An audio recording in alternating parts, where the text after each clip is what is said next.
الرحمن الرحيم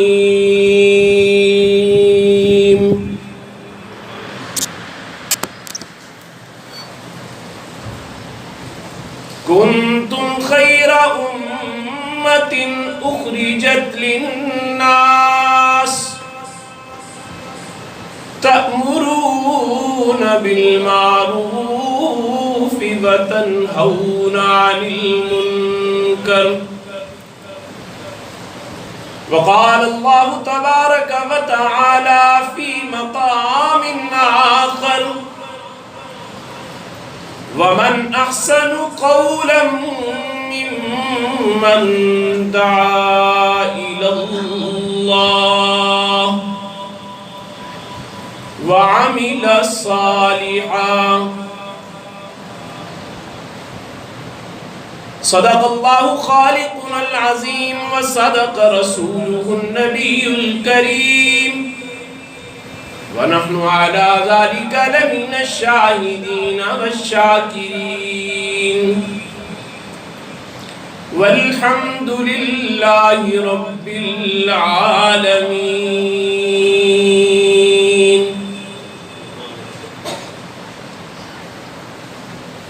وہ آئے جن کے آنے کی زمانے کو ضرورت تھی،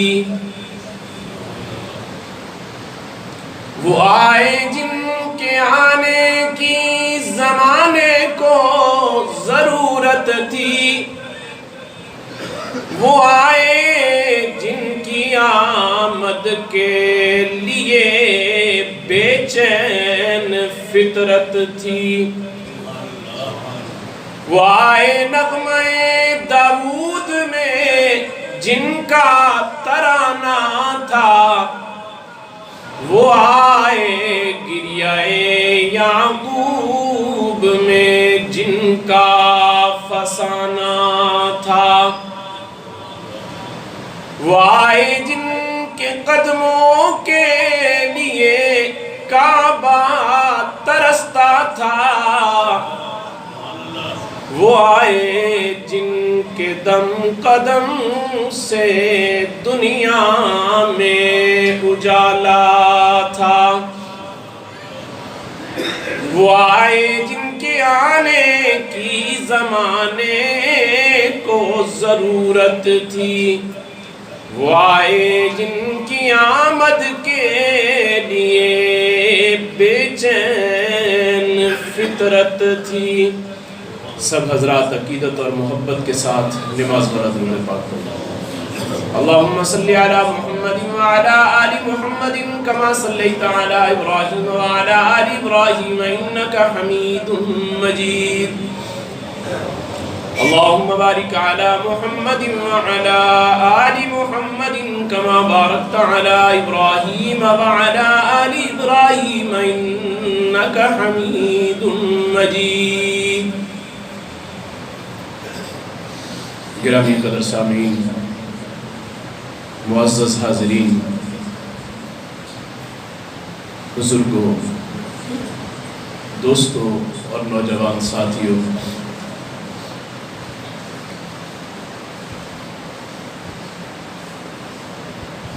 رب العالمین کی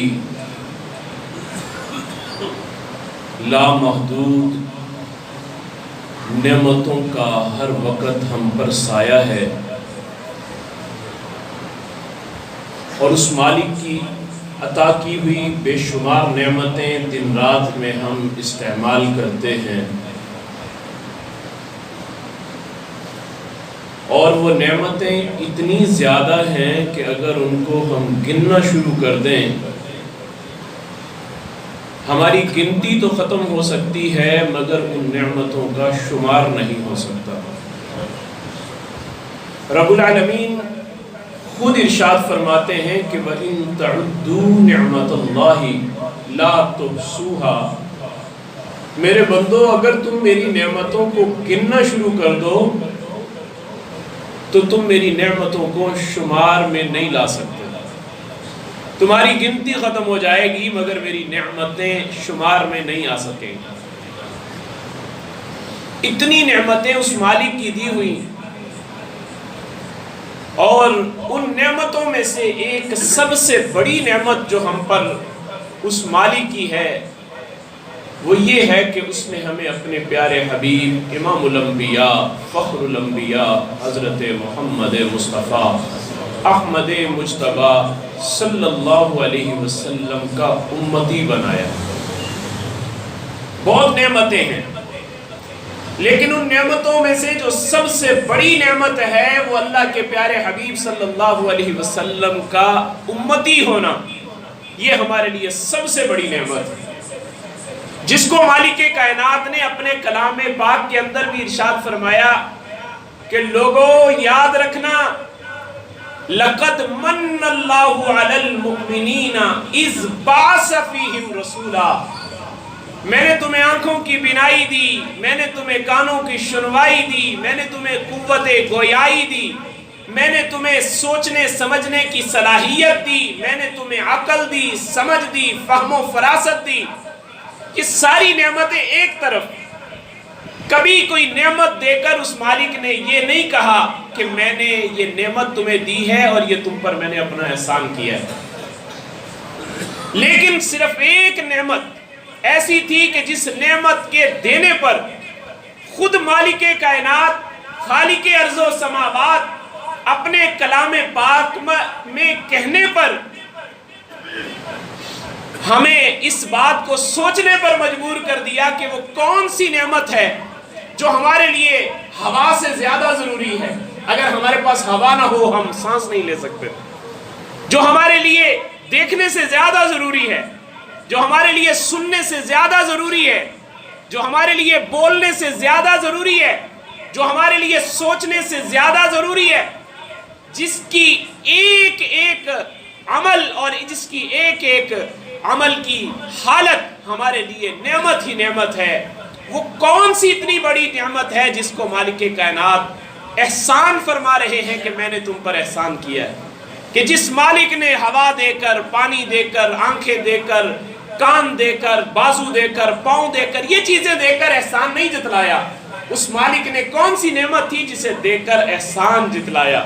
حالانکہ احسان جتلانا ہمارے ہاں کو اچھا نہیں سمجھا جاتا، لیکن اگر مالک کائنات اس موقع پر بھی احسان نہ جتلاتے تو شاید احسان کا مفہوم ہی ختم ہو جاتا، شاید احسان کا مفہوم ہی ختم ہو جاتا، لیکن مالک کائنات نے اس موقع پر احسان جتلایا اور کہا لوگو لَقَدْ مَنَّ اللَّهُ عَلَى الْمُؤْمِنِينَ إِذْ بَعَثَ فِيهِمْ رَسُولًا، لوگوں میں نے تم پر احسان کیا کہ اپنا پیارا محبوب تمہیں عطا کر دیا، حضور علیہ السلام کی ذات تمہیں عطا کر دی، حضور علیہ السلام کی شخصیت تمہیں عطا کر دی۔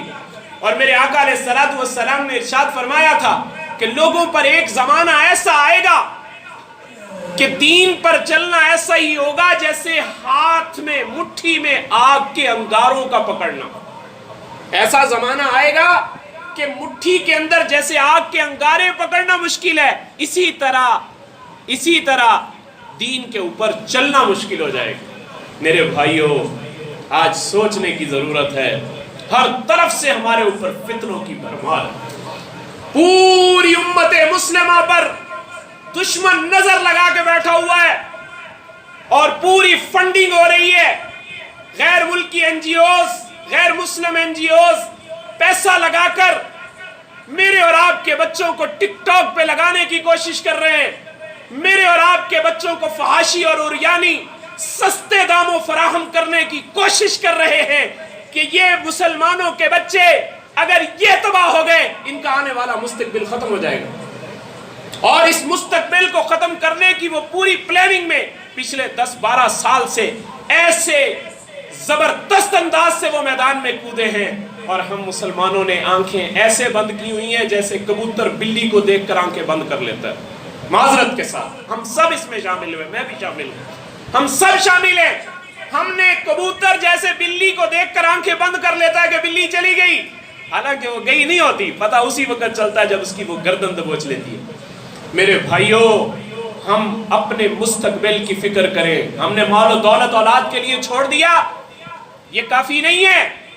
اپنی اولاد کے لیے سرمایہ چھوڑ دیا، یہ کافی نہیں ہے۔ اپنی اولاد کو اگر ہم دینی تعلیم اور تربیت پر نہ رکھ سکے، اپنی اولاد کو ان دشمن کے فتنوں سے اگر ہم بچا نہ سکے، اپنے بچوں کو اگر ہم ان کافروں کی جو چالیں ہیں ان سے نہ بچا سکے، تو یاد رکھیے گا پھر ہمارا مستقبل تباہ ہو جائے گا۔ آپ یہ دیکھیں، ایک وقت تھا جب مسلمانوں پر عروج تھا، جب مسلمانوں کے اوپر شان و شوکت تھی، جب دشمنوں کے سامنے جب ان مسلمانوں کا نام لیا جاتا تھا وہ کانپ جاتے تھے، لرز جاتے تھے۔ لیکن آج ان کی کان پہ جوں تک نہیں ریگتی، اس لیے کہ ان کو پتا ہے ہم نے ان کو نشے پر لگا دیا ہے، یہ اس نشے سے باہر آئیں گے تو کچھ کریں گے۔ آج کا نوجوان آپ یہ دیکھ لیں، کم از کم اپنے دن کے 2 سے 3 گھنٹے سوشل میڈیا پر گزارتا ہے۔ بلا مبالغہ میں عرض کر رہا ہوں، 2 سے 3 گھنٹے میں یہ کم بول رہا ہوں، 2 سے 3 گھنٹے آج کا نوجوان سوشل میڈیا پر گزارتا ہے۔ ایک وقت تھا جب یہی نوجوان اللہ کا قرآن پڑھتے ہوئے اپنا وقت گزارا کرتا تھا، اللہ کے پیارے حبیب کی احادیث پڑھتے ہوئے اپنا وقت گزارا کرتا تھا۔ آج صرف اور صرف اپنی سکرین کے اوپر ٹچ کرتے ہوئے ہم اس کو آگے چلاتے جاتے ہیں۔ میرے بھائیوں، میں نے بھی اس دنیا سے چلے جانا ہے، آپ نے بھی اس دنیا سے چلے جانا ہے۔ اگر ہم نے اس چیز کی فکر نہ کی، یقین جانیے گا قبر میں جاتے ہوئے سب سے پہلے جب سوال ہوگا اس وقت ہمارے پاس اس سوال کا کوئی جواب نہیں ہوگا۔ میرے محبوب علیہ السلام اس امت کو ایک فکر دے کے گئے تھے، ایک دعوت دے کے گئے تھے، ایک مشن دے کے گئے تھے، ایک ایسا کاز دے کر گئے تھے۔ اگر ہم اس کاز کے اوپر رہتے، خدا کی قسم ہمارا دشمن ہم پر حملہ آور نہ ہو سکتا۔ ہم نے اس مشن کو چھوڑ دیا۔ اللہ نے قرآن میں کہا تھا، کنتم خیر امت اخرجت للناس، تم بہترین امت ہو۔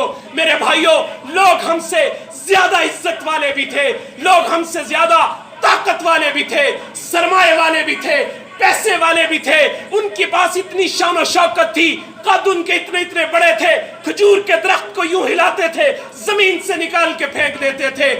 ان کے پاس اتنا سرمایہ تھا، اتنی شان و شوکت تھی، پہاڑوں کو تراش کے ایک ایسے گھر بنائے ہوئے تھے کہ وہ صدیاں ہو گئی، دنیا سے چلے گئے، مگر ان کے مکان آج بھی موجود ہیں۔ میرے بھائیوں، وہ لوگ تباہ و برباد ہو گئے۔ آپ یہ دیکھیں، ان کو خیر امت نہیں کہا گیا، مجھے اور آپ کو خیر امت کہا گیا۔ کیوں کہا گیا؟ فرمایا، ساتھ ہی اس کا جواب بھی مالک کائنات نے ارشاد فرمایا کہ کنتم خیر امت، کہ تم بہترین امت ہو، اخرجت للناس۔ بہترین کیوں ہو؟ اس لیے کہ تم لوگوں کی نفع رسانی کے لیے نکالے گئے، تمہارا مقصد یہ ہے کہ تم لوگوں کو برائیوں سے روکو۔ میرے آقا نے کیا ارشاد فرمایا تھا؟ فرمایا، جو تم میں سے کسی برائی کو ہوتا ہوا دیکھے، اسے چاہیے کہ اپنے ہاتھوں سے اس برائی کو روک دے۔ من رأى منکم منکرا فلیغیرہ بیدہ، تم میں سے جو دیکھے برائی ہو رہی ہے اسے چاہیے اپنے ہاتھ سے روک دے۔ فإن لم یستطع فبلسانہ، اور اگر تمہارے اندر اتنی طاقت نہ ہو کہ اپنے ہاتھ سے روک سکو تو میرے آقا نے ارشاد فرمایا کہ پھر تم اپنی زبان سے روک دو۔ بھائی، یہ کام جو تم کر رہے ہو یہ غلط کر رہے ہو۔ اتنا تو حق بنتا ہے نا، اتنا تو ہمارا حق بنتا ہے کہ کسی کو برائی میں ملوث دیکھے، کسی کو جہنم کے گڑھے کی طرف۔ آج کسی کی موٹر سائیکل کی لائٹ جل رہی ہو، 10 آدمی آواز دے کے کہتے ہو بھائی تیری لائٹ جل رہی ہے، بند کر اس کو۔ کسی آدمی کے موٹر سائیکل کا سٹینڈ نیچے ہو، آواز دے کے کہتے ہو بھائی تیرا سٹینڈ نیچے، کہیں تو گر نہ جانا۔ اور میرے بھائیوں، اتنی فکر ہمارے اندر ہے، خدا کے لیے ہم یہی فکر دین کے معاملے میں بھی اپنے اندر پیدا کریں کہ میرا بھائی یہ جہنم کے گڑھے کی طرف جا رہا ہے، میرا بیٹا یہ جہنم کے گڑھے کی طرف جا رہا ہے، میری اولاد یہ جہنم کے گڑھے کی طرف جا رہی ہے۔ اگر اس کو تو معلوم نہیں ہے، یہ جیسے ہی تیزی سے آگے بڑھے گا یہ اس گڑھے کا شکار ہو جائے گا۔ اپنے بھائیوں کو، اپنے بہنوں کو، اپنے عزیزوں کو، اپنے تعلق والوں کو دعوت دینا یہ میری اور آپ کی ذمہ داری ہے۔ ہمارے نبی علیہ السلام خطبہ حجۃ الوداع کے موقع پر سارے صحابہ موجود ہیں، اور میرے آقا نے اس وقت ایک سوال داغا تھا امت سے، صحابہ سے سوال کیا تھا، کیا میرے صحابہ جو میرے پاس میرے رب کا پیغام پہنچا تھا کیا میں نے پہنچا دیا تم تک؟ صحابہ نے کہا یا رسول اللہ پہنچا دیا۔ میرے آقا نے یہ سوال 3 بار دہرایا کہ میرے صحابہ کیا میں نے پیغام پہنچا دیا؟ صحابہ نے کہا یا رسول اللہ آپ نے صرف پہنچایا نہیں بلکہ پہنچانے کا حق ادا کر دیا۔ آپ نے حق ادا کر دیا۔ میرے آقا علیہ الصلوۃ والسلام نے ارشاد فرمایا کہ پھر یاد رکھنا فَلْيُبَلِّغِ الشَّاهِدُ الْغَائِبُ، اب یہ حاضرین کی ذمہ داری ہے کہ وہ غائبین تک اس پیغام کو لے کر پہنچا دے۔ اور میرے آقا علیہ الصلوۃ والسلام کے وصال مبارک کے بعد صحابہ پوری دنیا میں پھیل گئے۔ 50,000 نمازوں کا اجر ہے اگر کوئی مسجد نبوی میں نماز پڑھتا ہے۔ صحابہ نے وہ 50,000 نماز کا اجر چھوڑ دیا، کیوں؟ اللہ کے نبی کا پیغام لے کر قریہ قریہ جانا تھا، اللہ کے نبی کا پیغام لے کر بستی بستی جانا تھا، اللہ کے نبی کا مشن لے کر ایک ایک بستی میں گھومنا تھا۔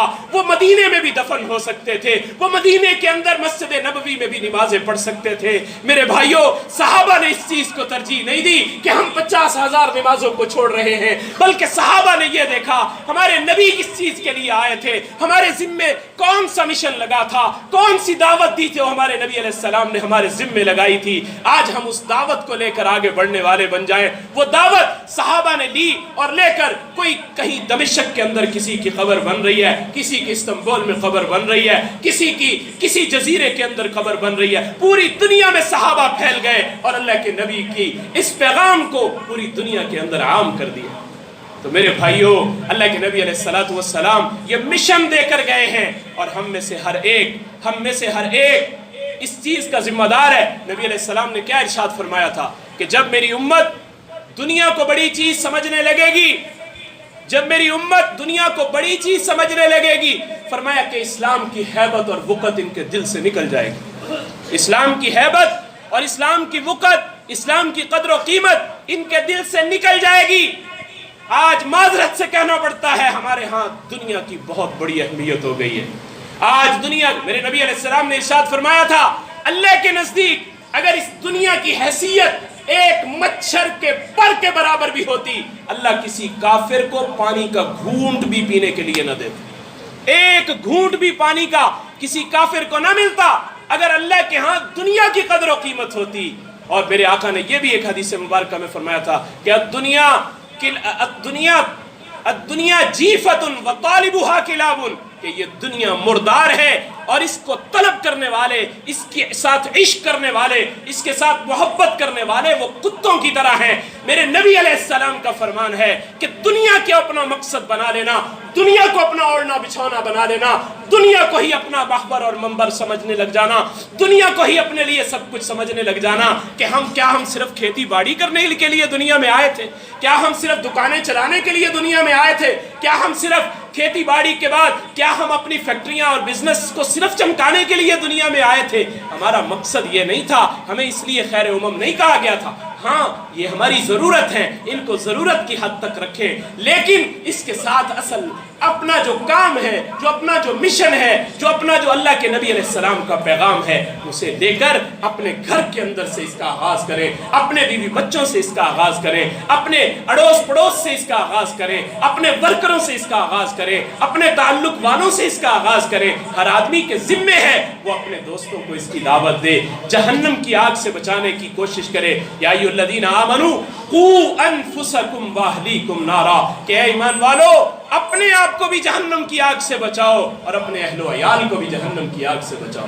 آج ہم سب کو دیکھ رہے ہیں کہ وہ سارے اللہ کے حکموں کو توڑتے ہوئے، اللہ کے حکموں کو پامال کرتے ہوئے آگے بڑھ رہے ہیں، اور ہم اس چیز سے بالکل بے فکر ہوئے پڑے ہیں، اور ہمیں اس چیز کا آج فکر نہیں ہے۔ اور اللہ کے نبی علیہ السلام نے یہ بھی ارشاد فرمایا تھا کہ جب دنیا امر بالمعروف، میری امت امر بالمعروف اور نہی عن المنکر کو چھوڑ دے گی، جب امر بالمعروف اور نہی عن المنکر کو چھوڑ دے گی، میرے آقا علیہ السلام نے فرمایا تھا کہ پھر یہ وحی کی برکات سے محروم ہو جائے گی۔ جو وحی کی برکات ہیں، جو آسمان سے اترا ہوا ان کے لیے ایک خوبصورت پیغام ہے، جو آسمان سے اترنے والی ان کے لیے خیریں اور برکتیں ہیں، یہ اس سے محروم ہو جائیں گے۔ میرے بھائیوں، آج ہم اس فریضے سے غافل ہوئے، نتیجہ کیا ہوا؟ اب ہم دعائیں مانگتے ہیں، ہماری دعائیں قبول نہیں ہوتی۔ آج ہم اپنے اللہ سے التجائیں کرتے ہیں، جب میں کہتا ہوں یا الہی میرا حال دیکھ، یا الہی میرا حال دیکھ، حکم ہوتا ہے کہ بندے ذرا اپنا نامہ اعمال دیکھ۔ کہ آج ہم تو اپنے رب سے کہتے ہیں کہ مولا میرا حال دیکھ میں لٹ گیا، میں پٹ گیا، پوری دنیا کا کافر ہم پر چڑھ دوڑا، پوری دنیا کے کافروں نے ہمارے اوپر اٹیک کر دیا، مولا میں اپنے حال کی طرف دیکھنے کے لیے کہتا ہوں تو مجھے ایک غیب سے آواز آتی ہے کہ تو اپنے نامہ اعمال کو دیکھ، تیرے اعمال کیسے ہیں، تیرے کرتوت کیسے ہیں، کیا تیرے اعمال اس قابل ہیں کہ تیرے اللہ کی مدد تیرے ساتھ آ سکے۔ میرے بھائیوں، صبح کا بھولا شام کو گھر آ جائے اسے بھولا نہیں کہتے۔ آج بھی وقت ہے ہمارے پاس، آج بھی وقت ہے ہم اپنی حد تک، اپنی بساط تک ہم کوشش کر لیں کہ ہمارے نبی علیہ السلام جو مشن ہمیں دے کے گئے، جو ہمیں پیغام دے کر گئے، ہم نے اس پیغام کو اپنے سینے سے لگانا ہے اور اپنے گھر سے اس دعوت کا آغاز کرنا ہے، اور اپنے گھر سے آغاز کر کے، اپنے گھر سے اس کا دعوت کا آغاز کر کے لوگوں کو اس کی طرف تیار کرنا ہے۔ میرا بھائی نماز نہیں پڑھ رہا، میں نے اس کو نماز پہ لانا ہے۔ میرا دوست نماز نہیں پڑھ رہا، میں نے اس کو نماز پہ لانا ہے۔ میں نے اگر کسی کو سود کے اندر ملوث دیکھتا ہوں، میری کوشش ہونی چاہیے کہ میں اس کو اس سے روکنے کی کوشش کروں۔ میں اگر کسی کو جھوٹ بولتے ہوئے دیکھتا ہوں، میری یہ کوشش ہونی چاہیے کہ میں اس کو اس سے روکنے کی کوشش کروں۔ اپنی حد تک نیکی کی دعوت دینا، اور اس نیکی کے لیے تھوڑی تھوڑی ہجرت کرنا، اپنے گھر سے نکل کر تھوڑا سا دور نکل کر اپنے اللہ کے لیے زخم سہنا، اپنے اللہ کے لیے لوگوں کے طعنوں کے نشتر سہنا، اپنے اللہ کے لیے لوگوں کی باتوں کو، جلی کٹی باتوں کو سننا۔ کیا ہم سمجھتے ہیں اللہ کے نبی علیہ السلام کا کیا فرمان تھا کہ جو میری سنت پر عمل کرے گا، من تمسک بسنتی عند فساد امتی فلہو اجر 100 شہید، جو میری ایک سنت پر عمل کر لے گا اس زمانے میں جب لوگ میری سنتوں کو چھوڑ چکے ہوں گے، فرمایا اس بندے کو 100 شہیدوں کا اللہ اجر عطا فرمائے۔ 100 شہیدوں کا اجر۔ اب یہ 100 شہیدوں کا اجر کیوں ہے؟ علماء نے اس کی وضاحت لکھی ہے۔ فرمایا کہ شہید ایک مرتبہ وہ شہید ہوا، ختم ہو گیا، لیکن جو سنت پر عمل کرتا ہے، جو اپنے گھر کے اندر سے آغاز کر کے سنت پر عمل شروع کر دیتا ہے، اپنے اللہ کے حکموں کے مطابق اپنی زندگی کو گزارنے کی کوشش کرتا ہے، جو سنت پر عمل کرتا ہے، اس کو قدم قدم پر تانوں کے نشتر چبھوئے جاتے ہیں، اس کو قدم قدم پر تانے دیے جاتے ہیں، اس کو قدم قدم پر اس چیز کا تانا سننا پڑتا ہے۔ فرمایا اسی وجہ سے اس کو یہ بشارت ہے کہ جو میری سنت پر من تمسک بسنتی عند فساد امتی فلہو اجر 100 شہید، کہ اس کے لیے 100 شہیدوں کا اجر اللہ عطا فرمائے گا۔ تو میرے بھائیوں، آج ہم اپنے اعمال کو اس نہج پر لانے کی کوشش کریں، اور دعوت اور تبلیغ یہ ہماری زندگی کا مشن اور مقصد ہونا چاہیے کہ ہمارے نبی علیہ السلام کے بعد اس امت کی ذمہ داری کے اندر یہ چیز شامل ہو گئی کہ یہ امت اپنے اس پیغام کو لے کر لوگوں تک جائے، اور لوگوں کو ہم برائی سے روکیں، خیر کی دعوت دیں۔ اور اگر ہم یہ نہیں کرتے اور اپنے اس فریضے سے غافل ہیں تو پھر یاد رکھیے گا اللہ کی پکڑ دور نہیں، وہ ہمیں پکڑ کر ہمیں نشان عبرت بھی بنا سکتا ہے۔ ہم اللہ سے دعا کرتے